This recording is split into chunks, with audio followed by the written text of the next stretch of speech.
10th letter. Amateur mining hairbreadth escapes from our log cabin Indian bar, November 25th, 1851. Nothing of importance has happened since I last wrote you, except that I have become a mineress. That is, if the having washed a pan of dirt with my own hands and procured therefrom $3.25 in gold dust, which I shall enclose in this letter, will entitle me to the name. I can truly say with the blacksmith's apprentice at the close of his first day's work at the anvil, that I am sorry I learned the trade, for I wet my feet, tore my dress, spoilt a pair of new gloves, nearly froze my fingers, got an awful headache, took cold, and lost a valuable breastpin. In this my labor of love. After such melancholy self-sacrifice on my part, I trust you will duly prize my gift. I can assure you that it is the last golden handiwork you will ever receive from Dame Shirley. Apropos of lady gold washers in general, it is a common habit with people residing in towns in the vicinity of the diggings to make up pleasure parties to those places.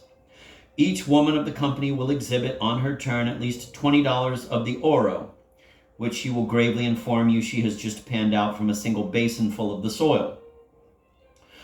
This, of course, gives strangers a very erroneous idea of the average richness of auriferous dirt. I myself thought, now don't laugh, that one had but to saunter gracefully along romantic streamlets on sunny afternoons, with a parasol and white kid gloves perhaps, and to stop now and then to admire the scenery, and carelessly rinse out a small panful of yellow sand, without detriment to the white kids, however, so easy did I fancy the whole process to be, in order to fill one's work bag with the most beautiful and rare specimens of the precious mineral. Since I have been here, I have discovered my mistake and also the secret of the brilliant success of former gold washeresses.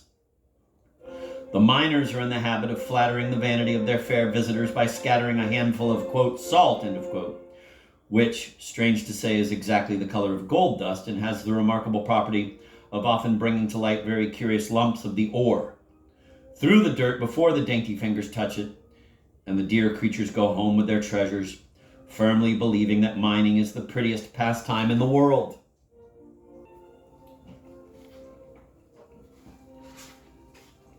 I had no idea of permitting such a costly joke to be played upon me, so I said but little of my desire to go through the motions of gold washing, until one day when, as I passed a deep hole in which several men were at work, my companion requested the owner to fill a small pan, which I had in my hand, with dirt from the bedrock. This request was, of course, granted, and the treasure having been conveyed to the edge of the river, I succeeded, after much awkward maneuvering on my own part, and considerable assistance from friend H, an experienced miner, in gathering together the above specified sum. All the diggers of our acquaintance say that it is an excellent prospect, even to come from the bedrock where naturally the richest dirt is found. To be sure, there are now and then lucky strikes, such, for instance, as that mentioned in a former letter, where a person took out of a single basinful of soil $256, but such luck is as rare as the winning of a $100,000 prize in a lottery. We are acquainted with many here whose gains have never amounted to much more than wages, that is, from $6 to $8 a day. And a claim which yields a man a steady income of $10 per diem is considered as very valuable. I received an immense fright the other morning. I was sitting by the fire quietly reading Louis Arundel, which had just fallen into my hands, when a great shout and trampling of feet outside attracted my attention. Naturally enough, my first impulse was to run to the door, but scarcely had I risen to my feet for that purpose, when a mighty crash against the side of the cabin, shaking it to the foundation, threw me suddenly upon my knees. So violent was the shock that for a moment I thought the staunch old logs, mossed with the pale verdure of ages, were falling in confusion around me. As soon as I could collect my scattered senses, I looked about to see what had happened. Several stones had fallen from the back of the chimney, mortar from the ladder covered the hearth. The cloth overhead was twisted into the funniest possible wrinkles. The couch had jumped 2 feet from the side of the house. The little table lay on its back, holding up 4 legs instead of 1. The chessmen were rolling merrily about in every direction. The dishes had all left their usual places. The door, which ever since has obstinately refused to let itself be shut, was thrown violently open, while an odd-looking pile of articles lay in the middle of the room, which, upon investigation, was found to consist of a pail, a broom, a bell, some candlesticks, a pack of cards, a loaf of bread, a pair of boots, a bunch of cigars, and some clay pipes, the only things, by the way, rendered utterly hors de combat in the assault. But one piece of furniture retained its attitude, and that was the elephantine bedstead, which nothing short of an earthquake could move. Almost at the same moment, several acquaintances rushed in, begging me not to be alarmed, as the danger was past. "But what has happened?" I eagerly inquired. "Oh, a large tree which was felled this morning has rolled down from the brow of the hill, and its having struck a rock a few feet from the house, losing thereby the most of its force, had alone saved us from utter destruction. I grew sick with terror when I understood the awful fate from which Providence had preserved me. And even now my heart leaps painfully with mingled fear and gratitude when I think how closely that pale death shadow glided by me, and of the loving care which forbade it to linger upon our threshold. Everyone who saw the forest giant descending the hill with the force of a mighty torrent expected to see the cabin instantly prostrated to the earth. As it was, they all say that it swayed from the perpendicular more than 6 inches. Poor W, whom you may remember my having mentioned in a former letter as having had a leg amputated a few weeks ago and who was visiting us at the time, he had been brought from the Empire in a rocking chair, looked like a marble statue of resignation. He possesses a face of uncommon beauty, and his large dark eyes have always, I fancy, a sorrowful expression.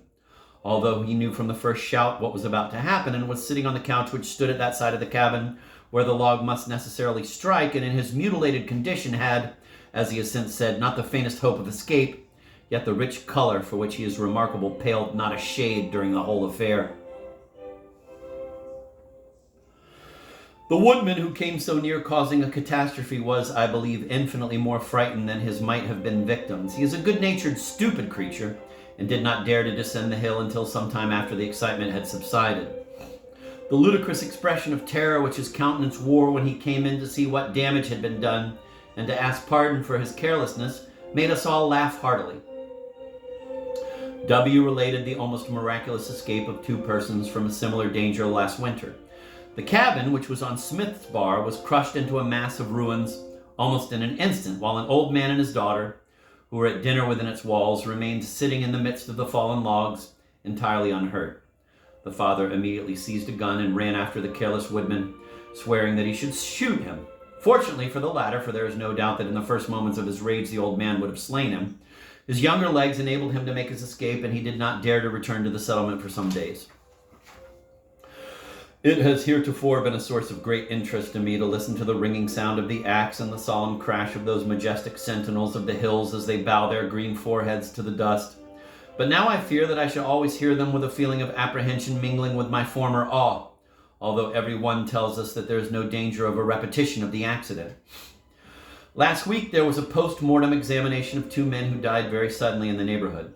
Perhaps it will sound rather barbarous when I tell you that, as there was no building upon the bar which admitted light enough for the purpose, it was found necessary to conduct the examination in the open air, to the intense interest of the Kanakas, Indians, French, Spanish, English, Irish, and Yankees, who had gathered eagerly about the spot. Paganini Ned, with an anxious desire that Mrs. Blank should be amused as much as possible in her mountain home, rushed up from the kitchen, his dusky face radiant with excitement, to inform me that I could see both the bodies by just looking out of the window. I really frightened the poor fellow by the abrupt and vehement manner in which I declined taking advantage of his kindly hint. One of the deceased was the husband of an American lady lecturess of the most intense description, and a strong-minded bloomer on the broadest principles. Apropos, how can women, many of whom I am told are really interesting and intelligent, how can they spoil their pretty mouths and ruin their beautiful complexions by demanding, with a Xanthippian fervor, in the presence often of a vulgar, irreverent mob, that the gentle creatures are pleased to call their rights?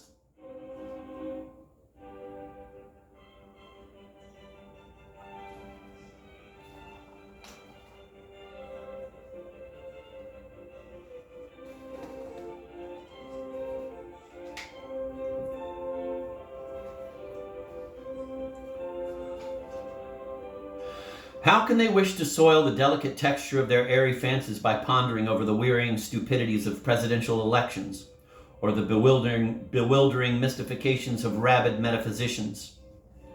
And above all, how can they so far forget the sweet, shy coquetries of shrinking womanhood as to don those horrid bloomers?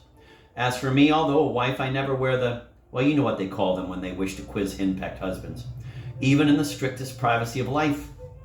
I confess to an almost religious veneration for trailing drapery, and I pin my vestural faith with unflinching obstinacy to sweeping petticoats.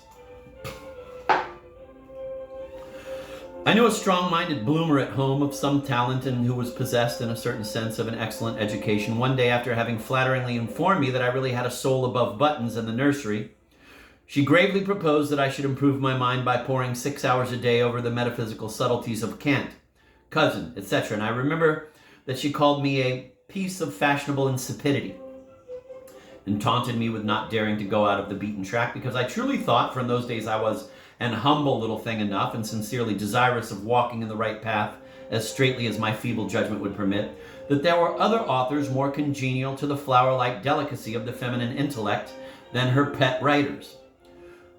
When will our sex appreciate the exquisite philosophy and truth of Lowell's remark upon the habits of Lady Redbreast and her esposo Robin as illustrating the beautifully varied spheres of man and woman? He sings to the wide world, she to her nest, in the nice ear of nature, which song is the best. Speaking of birds reminds me of a misfortune that I have lately experienced, which, in a life where there is so little to amuse and interest one, has been to me a subject of real grief. About 3 weeks ago, F saw on the hill a California pheasant, which he chased into a coyote hole and captured. Knowing how fond I am of pets, he brought it home and proposed that I should try to tame it. Now, from earliest childhood, I have resolutely refused to keep wild birds, and when I have had them given to me, which has happened several times in this country, young bluebirds, etc., I have invariably set them free, and I propose doing the same with the pretty pheasant. But as they are the most delicately exquisite in the flavor of all game, F said that if I did not wish to keep it, he would wring its neck and have it served up for dinner. With the cruelty of kindness often more disastrous than that of real malice, I shrank from having it killed and consented to let it run about the cabin. It was a beautiful bird, a little larger than the domestic hen. Its slender neck, which it curved with haughty elegance, was tinted with various shades of a shining steel color.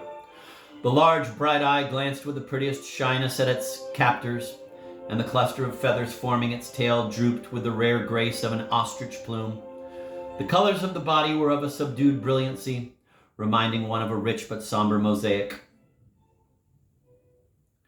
As it seemed very quiet, I really believed that in time we should be able to tame it.